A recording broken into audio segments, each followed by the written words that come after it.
so down in the hole, you can see we have our Roseburg LVLs all in place. Our little grid. It's a pretty simple frame. Everything's spanning across here. That one is in to pick up some column loads for a second floor beam. And this one is to just break up this longer side span. And we got the short side there. You can see we have our Stego wrap in there.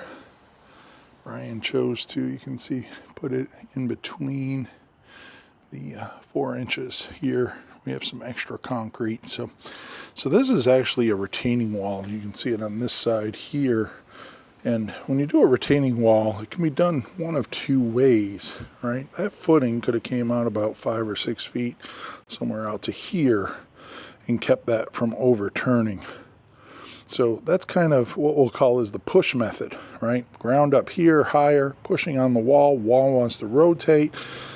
As the wall tries to rotate, that footing pushes against the ground down there, oversized footing. Ground resists the wall from overturning. Wall stands up.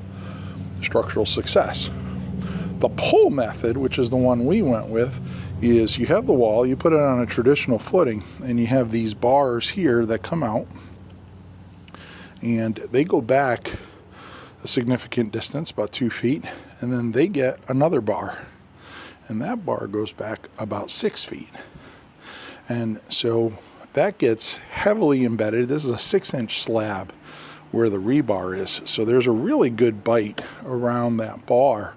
And basically what it's doing is you're using the slab here in its entirety, but mostly right here, to pull this wall backwards. So yeah, it wants to overturn, but it can't because you have these basically rebar straps that go back and are embedded in that 6-inch slab for the first 6 feet. That's why that insulation stops there. So we take a little energy penalty. We still have rigid foam underneath there, so we are fully insulated. But yeah, that's what's happening there. And then this is pretty neat. So they're actually columns that have a little leveling stoop there and a nice decent size base plate there, so you can see you know, that grabs it. Those get hung. Nothing really big. I mean, these are all, I don't know, those are like 3 9.5 inchers. So it's a crawl space. You can see by the time we're done with the floor, we're going to have about 3 feet of space up here. It's not huge. We got 1 column footing going in over on the other side of that beam.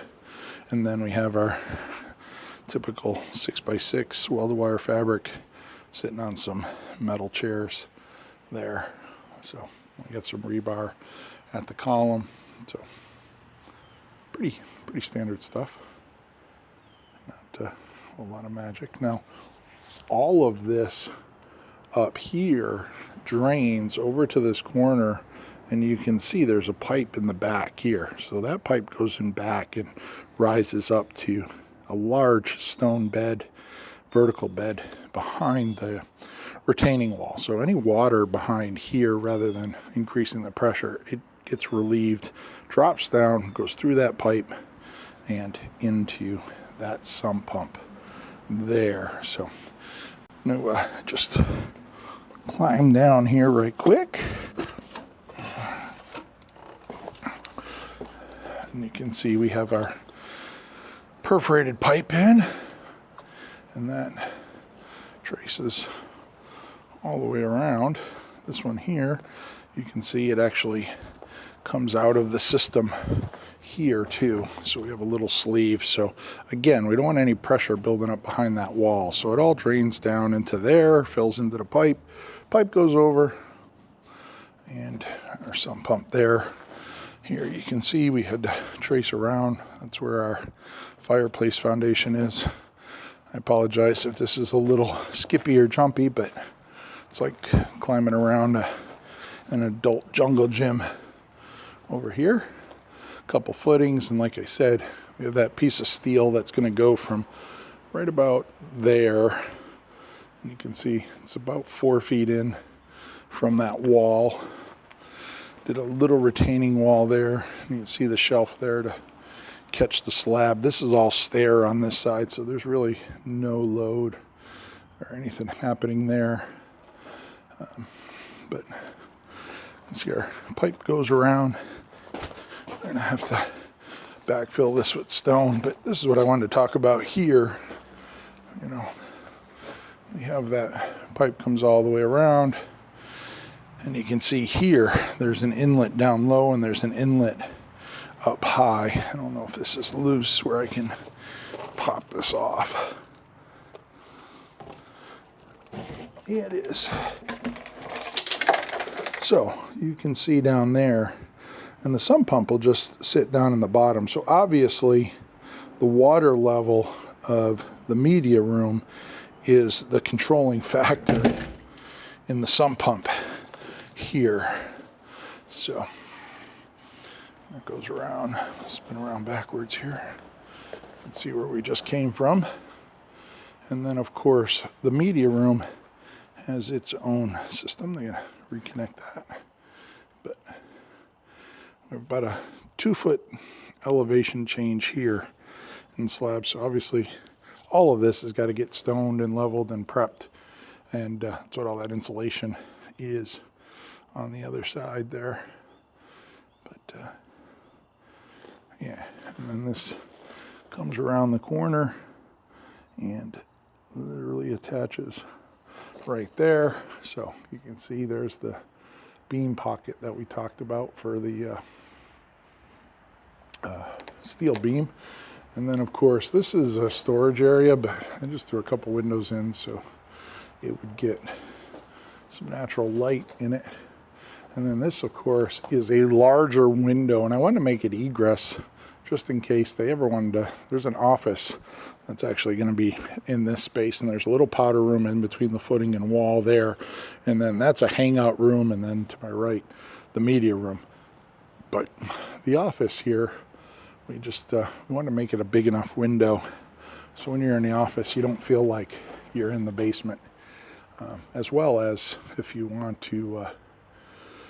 You know, somebody wanted to sleep down there or something, you're not going to get caught down here in a fire. And understand, it looks like that's pretty high, but understand, here is the top of footing. So the top of slab is going to be 6 inches on top of that. So, you know, my feet are probably about 16 inches below top of slab. So that'll work out just fine. Take a walk down here, and it's me sliding on the stone.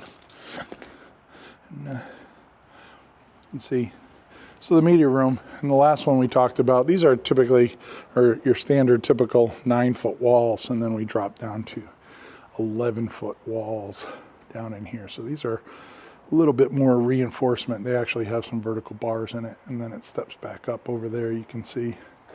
And then of course we have our shorter walls, retaining wall, and the crawl space. So you can see the step right there. If you've never seen the step footing, kind of always show them being formed, never really show it being stripped.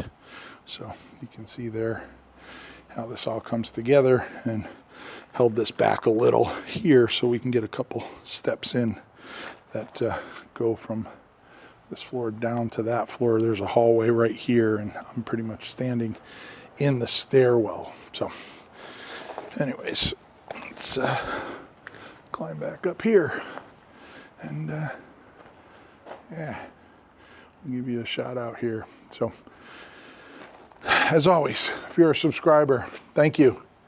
I like to keep you all up to date on our projects. So if you're not a subscriber, smash that subscribe button, tell all your friends. And we have a lot of great things happening on this house, and we're going to be here for over a year. So we got a lot of videos coming, a lot of little intricacies. So stand by, and I'll talk to you real soon. Until then, I'm Steve Baczek, architect. Long live our buildings.